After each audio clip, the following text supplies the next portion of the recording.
Bonjour, je vais essayer sur cette table, avec les objets du quotidien, essayer de vous expliquer qu'est-ce que c'est que l'argent, d'où il vient, à quoi il sert et pourquoi nous devons changer notre façon de concevoir et de penser l'argent.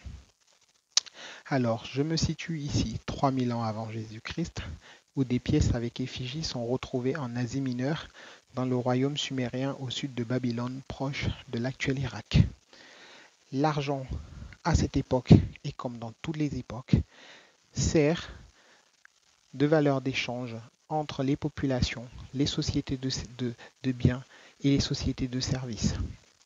Les sociétés de biens sont les commerçants, tous ceux qui proposent un bien physique, et les sociétés de services sont les entreprises qui vous rendent des prestations telles que l'avocat, le dentiste, le coiffeur, l'administration. Et à cette époque, l'argent qui circule sur un territoire donné est produit par le monarque, le roi. Sur le dos d'une pièce d'argent à cette époque, on voit la tête du monarque, ce qui permet à chacune des entités du marché de reconnaître quelle est la monnaie officielle sur ce territoire donné. Le monarque ainsi peut lever des impôts à chacune des entités sur son territoire.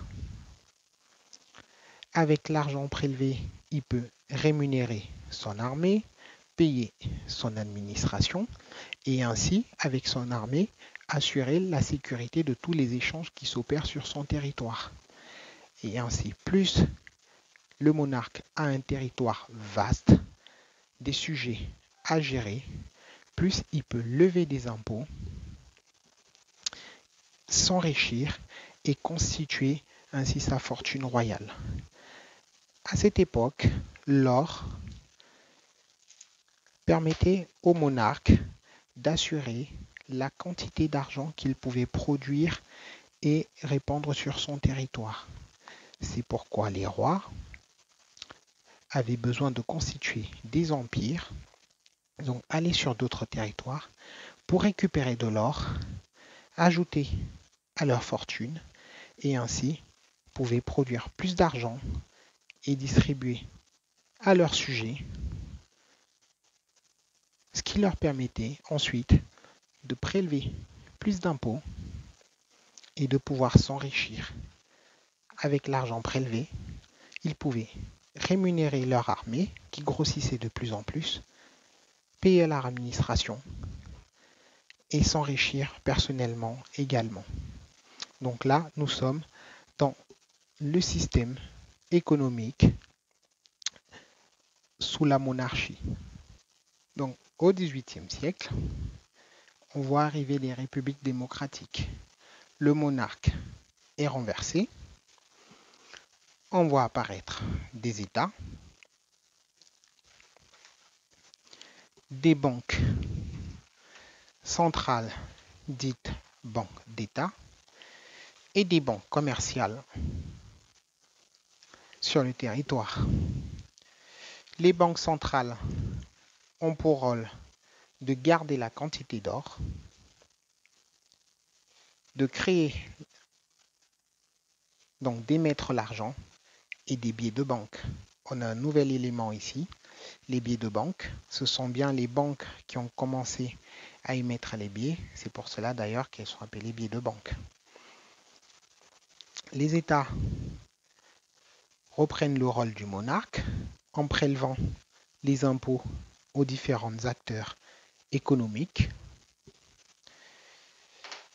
rémunèrent les soldats, l'armée, la police, l'administration, afin d'assurer un bon fonctionnement économique de tout le système. La banque centrale est chargée d'émettre la monnaie et les banques commerciales telles que le Crédit Agricole, le Crédit Mutuel, HSBC, BNP, toutes n'existaient pas à l'époque, mais les banques commerciales étaient juste chargées de faire fluidifier la quantité d'argent qui était produite par les banques centrales. Elles avaient pour rôle d'accueillir le public, de gérer les opérations quotidiennes, de prélever, de prendre, d'encaisser les dépôts et sécuriser les dépôts des utilisateurs et de pouvoir restituer lorsque les dépôts étaient demandés.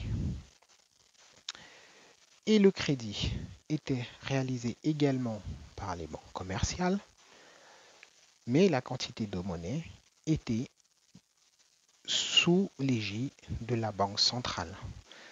Donc la Banque centrale se chargeait d'assurer les échanges sur ce territoire tout en veillant que la quantité de monnaie disponible était toujours attachée à la quantité d'or dans ses coffres. C'est pourquoi lorsque les États, bien qu'étant démocratiques, voyaient que la quantité d'argent était limitée sur leur territoire et qu'il leur fallait plus d'or, n'hésitez pas à aller comme les monarques sur d'autres territoires, non plus pour faire la guerre, mais en instaurant des systèmes de colonisation pour récupérer plus d'or ou des systèmes de mise en tutelle pour récupérer plus d'or, ce qui leur permettait ainsi de créer plus de monnaie et d'alimenter leur système, ce qui leur permettait de prélever plus d'impôts, de payer leurs soldats et de rémunérer leur administration. Au début du XXe siècle, avec l'épuisement des ressources naturelles, l'or est difficile à trouver, plusieurs États vont décider de doubler, de multiplier la quantité d'argent sur leur territoire et d'irriguer encore plus l'économie. On va arriver à une hyperinflation au début du XXe siècle, ce qui va conduire à la crise de 1929. S'en suivra la Deuxième Guerre mondiale. Au sortir de la guerre en 1944, les États-Unis, les vainqueurs, vont convoquer le monde à la conférence de Bretton Woods et il va se décider que le dollar devienne la devise internationale. Cela signifie quoi? Cela signifie que l'or est remplacé ici dans les coffres des banques centrales par des dollars. On voit l'hégémonie des États-Unis se mettre ainsi sur le monde. On parle alors de première puissance mondiale. Alors, ceci apporte quel changement? Ceci apporte qu'on peut commencer à parler des taux de solvabilité, c'est-à-dire que les banques centrales peuvent demander aux banques commerciales de produire aussi de l'argent en fonction des devises qu'elles détiennent chez les banques centrales. Donc les banques commerciales vont commencer à produire de l'argent dit argent scriptural ou l'argent écrit. On arrive là à une révolution de ce marché parce que l'argent ne se limite plus à ce qu'on voit, mais à cela va s'ajouter à l'argent qui est écrit dans les comptes bancaires. Intéressante affaire est que entre les années 60-75, plusieurs États abusent de leur pouvoir sur les banques centrales pour demander une production massive d'argent lors des années électorales, ce qui va conduire les États en 1979 à signer le traité de Lisbonne qui stipule que les banques, qui stipule que les États aussi ne feront plus emprunt ou ordre de production uniquement aux banques centrales, mais joueront le jeu comme toute entité, comme les populations, les entreprises, les sociétés se mettra en dessous des banques pour pareillement emprunter l'argent aux banques commerciales. Et ça, c'est phénoménal. Pourquoi? Parce que lorsque nous parlons de banques commerciales, nous parlons de banques entreprise, c'est-à-dire qui cherche à réaliser du profit. Lorsqu'on est commerçant, on cherche à réaliser du bénéfice, du profit. Et donc l'État confère ce pouvoir de réalisation d'emprunts aux banques commerciales. Et ainsi, depuis les années 79, le ratio d'argent produit par la banque centrale, donc l'argent produit par les banques centrales, souvenez-vous, c'est l'argent fiducial, c'est-à-dire les pièces de monnaie, les billets de banque que nous avons ici. Cet argent ne représente que 5% du volume d'argent qui circule dans l'économie.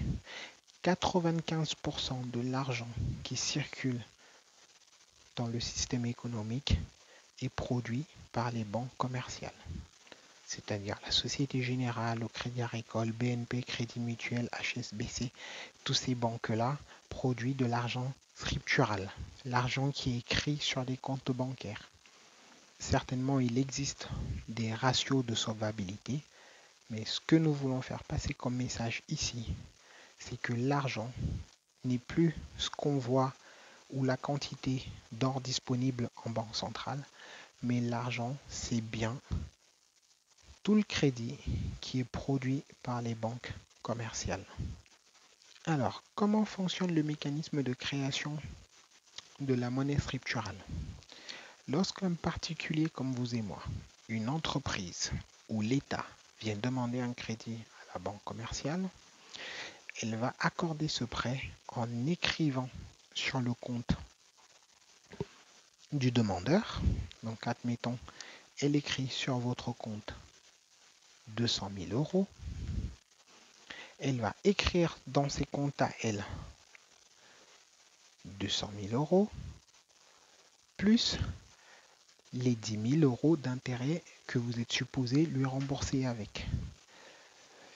Ainsi, la banque vient de créer 200 000 euros qu'elle a écrit dans votre compte et elle met dans son compte passif 200 000 euros plus les 10 000 euros que constitue l'intérêt de l'emprunt que vous avez fait. Maintenant, vous allez me demander d'où viennent les 200 000 euros que la banque a écrit sur le compte du particulier demandeur. Et bien, cet argent vient de nulle part. L'argent écrit est un crédit qui provient d'une création ex nihilo. La création ex nihilo veut dire une création partant de rien. Vous devrez vraiment comprendre que le crédit aujourd'hui réalisé par les banques secondaires est de l'argent qui est créé à partir de rien. La banque a juste besoin d'un système de sécurisation de ce système afin que ce qu'elle a écrit ne soit pas corruptible. Donc là, on arrive à une nouvelle phase de l'économie occidentale, c'est que l'argent, il est possible aujourd'hui de ne plus créer l'argent uniquement en fonction de la quantité d'or disponible, mais à partir des écritures bancaires. Et donc, plus vous allez rembourser des 200 000 que vous avez emprunté, vous allez rembourser l'argent réel à la banque. La banque va pouvoir détruire progressivement l'écriture qu'elle a réalisée sur ses comptes. Donc ça, c'est la destruction monétaire. Mais elle va garder l'argent réel que vous lui donnez en intérêt. Et c'est avec cet argent qu'elle va pouvoir qu'elle va pouvoir payer ses charges, rémunérer ses salariés, faire des dividendes et s'agrandir. Ainsi, vous remarquez que si l'argent est produit à partir du crédit, si vous remboursez totalement votre crédit et que tous les emprunteurs remboursent tous leur crédit et que même les États, chose impossible, remboursent tous leur crédit, tout le monde rembourse son crédit, eh ben, il n'y a plus d'argent dans le système.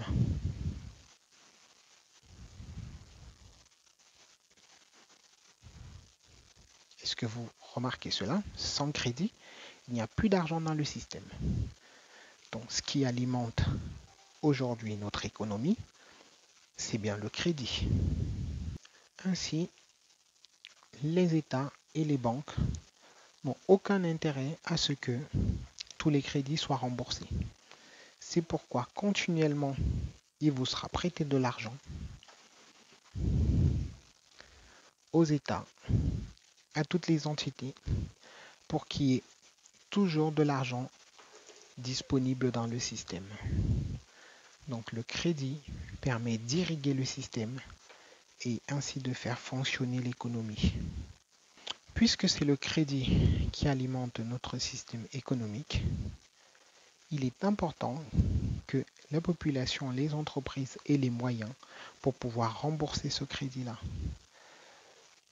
Lorsqu'on parle de croissance ou de décroissance, en fait, ça veut simplement dire que les gens, en travaillant, n'ont pas eu assez d'argent pour pouvoir rembourser leur crédit. Alors, on parle de décroissance. Plus les entreprises vont produire des choses innovantes et produire beaucoup d'argent, beaucoup de richesses, plus les entreprises vont pouvoir beaucoup d'argent, beaucoup de richesses, les entreprises vont pouvoir payer leurs salariés à haute valeur et les salariés auront des moyens pour consommer, prendre du crédit à nouveau et rembourser également ces crédits. Plus les salariés auront des moyens pour consommer et rembourser leurs crédits, on parle d'une bonne croissance économique, d'un bon état, d'une économie en bonne santé. Moins les entreprises produiront, seront compétitives, moins elles auront de salaires et d'embauches et de moyens financiers à fournir à la population.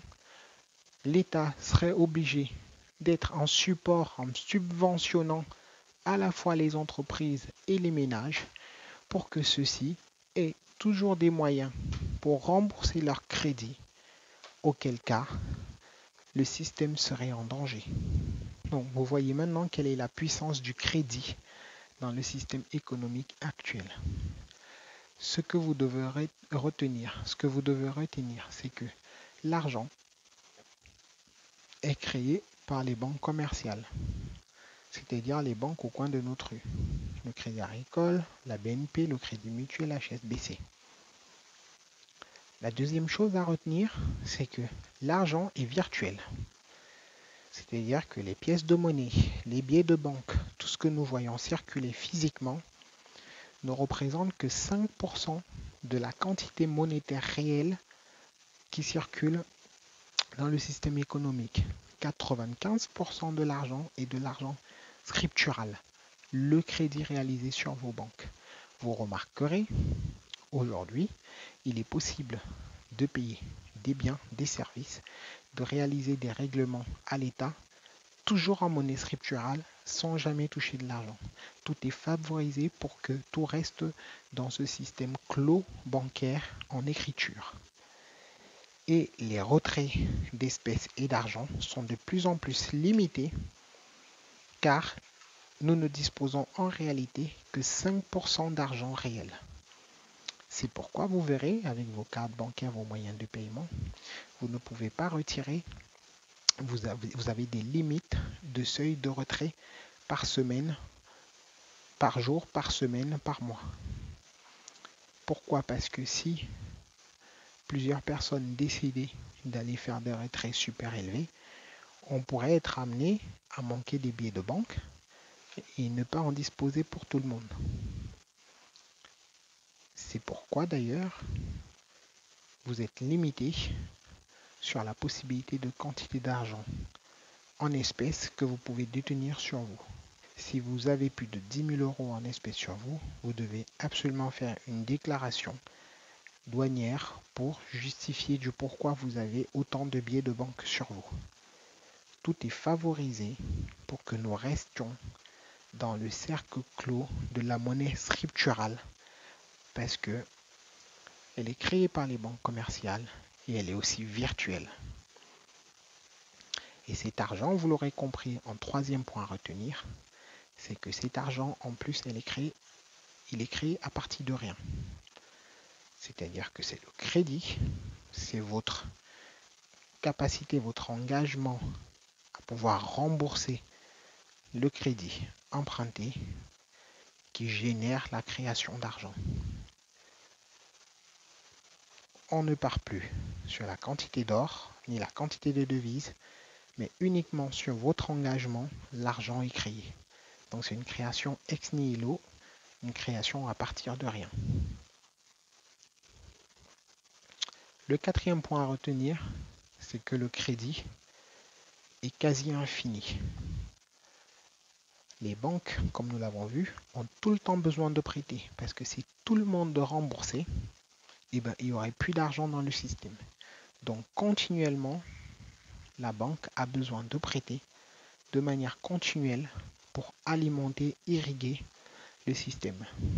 Et même lorsque les particuliers, les ménages n'ont plus assez de capacité pour emprunter, l'État le fait à leur place. L'État va emprunter, ce qui va lui donner des moyens de pouvoir distribuer quelques ressources aux entreprises et aux ménages. Donc, vous devez savoir que le crédit est quasiment illimité.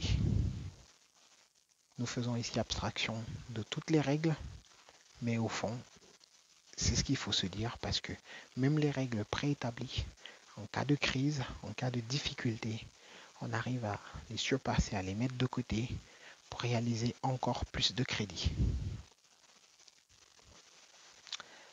Là, le cinquième point à retenir, c'est que l'argent est un bon serviteur, mais un mauvais maître. Et ça, on en parlera dans une autre vidéo.